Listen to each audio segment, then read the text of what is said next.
उर्दू का भी ज्ञान कम था क्योंकि पढ़ाई लिखाई नहीं किए थे। एक संगीतकार थे नौशाद अली। नौशाद अली से इनको काफ़ी ट्रेनिंग लेना पड़ा उर्दू का, और उर्दू भी बहुत अच्छी तरह जानती थी। और उसके अलावा उनके पास सीखने का कला था।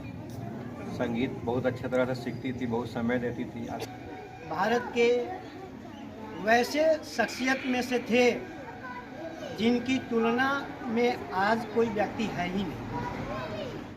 दोस्तों, अगर आप चैनल पर नए हैं तो सबसे पहले चैनल को सब्सक्राइब कर लीजिएगा और बेल आइकन को प्रेस करना बिल्कुल भी नहीं भूलिएगा, क्योंकि इसी तरह की इनोवेटिव वीडियोस आप तक पहुंच जाएगी, वो भी टाइम टू टाइम। उनके बारे में गहरी नॉलेज वो रखते हैं, तो हम चाहेंगे कि उनसे दो चार शब्द हम लेंगे। और लेने के बाद लेने का मकसद क्या है कि आप लोगों को भी पढ़ाई का मूल रूप सिर्फ किताबी ज्ञान ही नहीं है, चौतरफा विकास हम लोग चाहते हैं। क्योंकि जिस हस्ती के लिए 2 दिन का राष्ट्रीय शोक रखा गया हो, आप समझ सकते हैं कहीं ना कहीं उनमें कोई बात होगी, है ना। तो चलिए आपको हम सीधे ले चलते हैं रविरंजन सर के पास। लता मंगेशकर के बारे में जानकारी देंगे और आप लोग शांतिपूर्वक सर की बातों को सुनेंगे, ग्रहण करेंगे।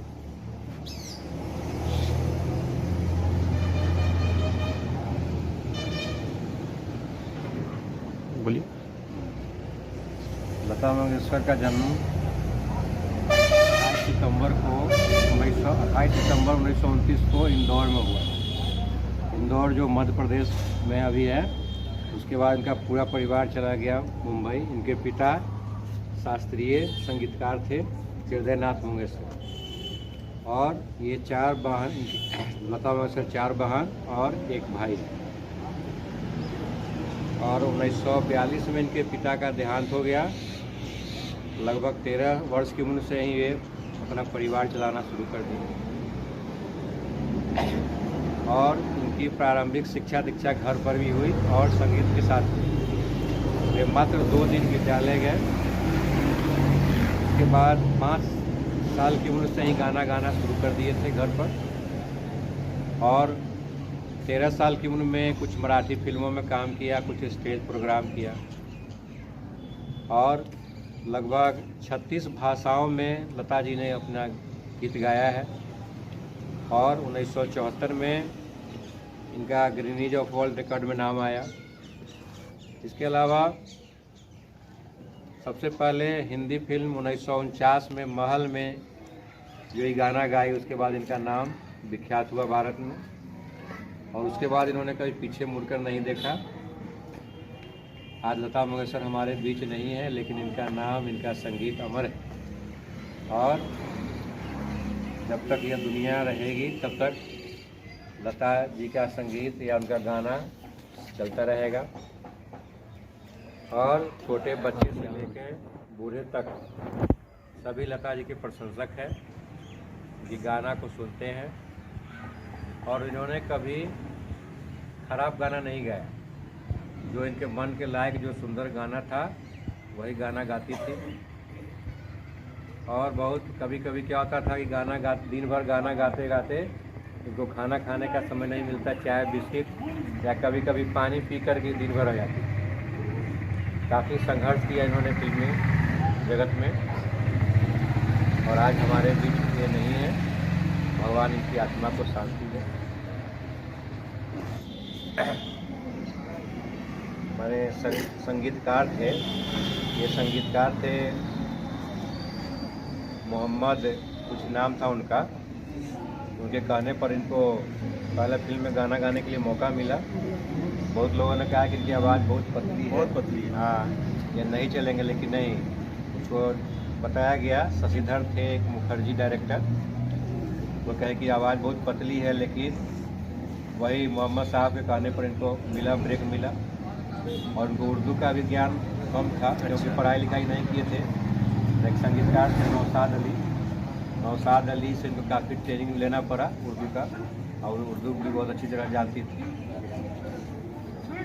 और उसके अलावा उनके पास सीखने का कला था।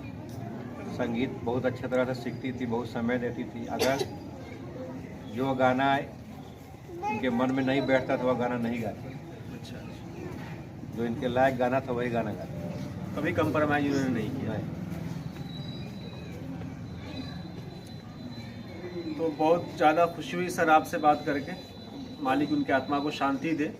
दुनिया में जो कोई भी आया है उसको मरना है, लेकिन जो आपका कर्म है, आपका काम है, आपकी कीर्ति है, अगर बेहतर होती है तो दुनिया जो है आपको याद रखती है, देश आपको याद रखता है। और भारत रत्न भी रही है ना सर। तो भारत रत्न बच्चों, भारत रत्न जो होता है देश का सबसे बड़ा अवार्ड है या सम्मान है। उससे बड़ा सम्मान तो कोई नहीं। ये वो कैसी शख्सियत रही है। हाँ, उन्हें पहले व्यक्ति है कि जिनको दादा साहब फाल्के और भारत रत्न दोनों पुरस्कार मिले। अच्छा, देखिए सर, एक्सपर्ट मैंने पहले ही बताया था आपको, पहले व्यक्ति हैं वो, मतलब पहली ऐसी मतलब देश की नागरिक हैं जिनको दादा साहब फाल्के और जो है भारत रत्न दोनों सम्मान से उनको नवाजा गया। सोचिए कितनी गर्व करने वाली बात। वाह सर, बहुत बहुत शुक्रिया, हृदय तल से आपका आभार। अभी आप सुन रहे थे रविरंजन सर को, जो कि हमारे गुरु ही नहीं, हमारे गुरुओं के भी गुरु हैं। और सर ने कही बड़ी अच्छी बात, मैंने पहले ही बताया था आप लोगों को कि एक्सपर्ट हैं, क्योंकि जब से ये पढ़ा रहे हैं, जब से मैं इनसे पढ़ रहा हूँ, तब से मैंने ऑब्जर्व किया है, बॉलीवुड से लेकर क्रिकेट से लेकर सारी चीज़ों की जानकारी इनके पास है। शिक्षा का मूल रूप यही है, सिर्फ किताबी ज्ञान ही नहीं होना चाहिए, सारी चीज़ों की जो है जानकारी आपको होनी चाहिए। कि लता मंगेशकर जैसे कि भारत रत्न के साथ साथ दादा साहब फाल्के पुरस्कार, जो कि बहुत बड़ी बात है। तो आपको भी कुछ ऐसा करना चाहिए, कुछ ऐसा करना है जो कि आपको भी अवार्ड मिले, सम्मान मिले, क्योंकि सम्मान ही जो है आपको अमर बनाता है, जिंदा रखता है। इंसान पैसा कमाता है, खाता है, पीता है, मर जाता है, लेकिन कुछ अगर सम्मान अगर आप ले लेते हैं तो सम्मान लेने के लिए कुछ देना पड़ता है। दुनिया को जब आप देंगे तभी दुनिया आपको याद रखेगी। दुनिया का अलग हिसाब किताब होता है। जैसे थॉमस अल्वा एडिसन ने बल्ब का आविष्कार किया, बल्ब जलता है तब हम उनको याद करते हैं। बल्ब अगर नहीं जलता हुआ होता तो उनको हम याद नहीं करते। आदरणीय शिक्षकगण, मेरे प्यारे बच्चों, इसमें कोई शक नहीं, लता मंगेशकर हमारे बीच नहीं है। वो बहुत ही बड़ी और अजीम, उन्होंने जो अपनी कीर्ति इस देश में छोड़ी है, उनकी वजह से पूरी दुनिया में जो है इस देश का नाम और उनका नाम बहुत ही अहम और काबिल एहतराम है। मैं उनके इस कीर्ति से हम सारे देशवासी साथ हम भी जो है उनको श्रद्धांजलि अर्पित करता हूँ। भगवान उनकी आत्मा को शांति दे। जय हिंद, जय भारत। 28 सितंबर।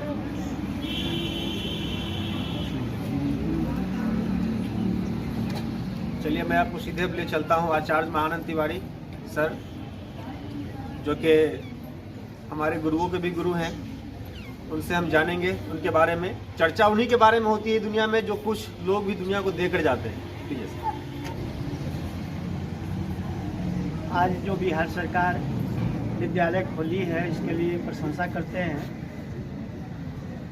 क्योंकि विद्यालय में बच्चों का भविष्य बनता है और भविष्य बच्चों का बिगड़ रहा था। इसलिए सरकार ने जो यह कदम उठाया, इसके लिए भरी भरी मैं प्रशंसा करता हूँ।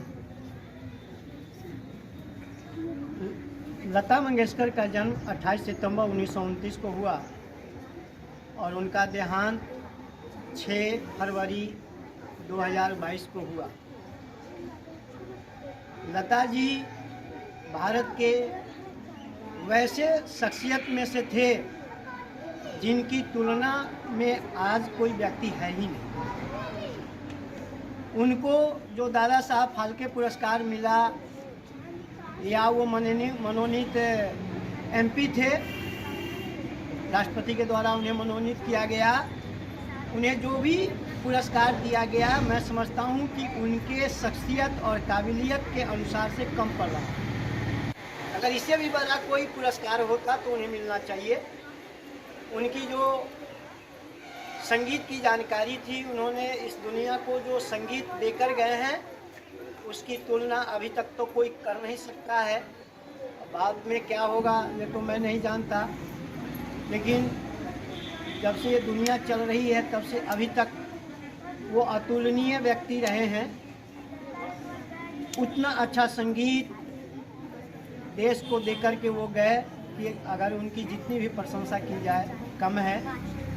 उनके देहांत से हम लोग सदमे में हैं और यह संगीत जगत के लिए अपूर्णीय क्षति है। धन्यवाद। आचार्य मानंद तिवारी सर को, जिन्होंने जो है अपने दिल की गहराइयों से उनको श्रद्धांजलि अर्पित किया। और आपने अभी भी देखा भी कि हम लोगों ने मौन रखकर उनकी आत्मा की शांति के लिए हम लोगों ने दुआ करी है। इसके साथ दोस्तों मैं अपनी बात को यहीं भी विराम लगाता हूँ। जय हिंद, जय भारत।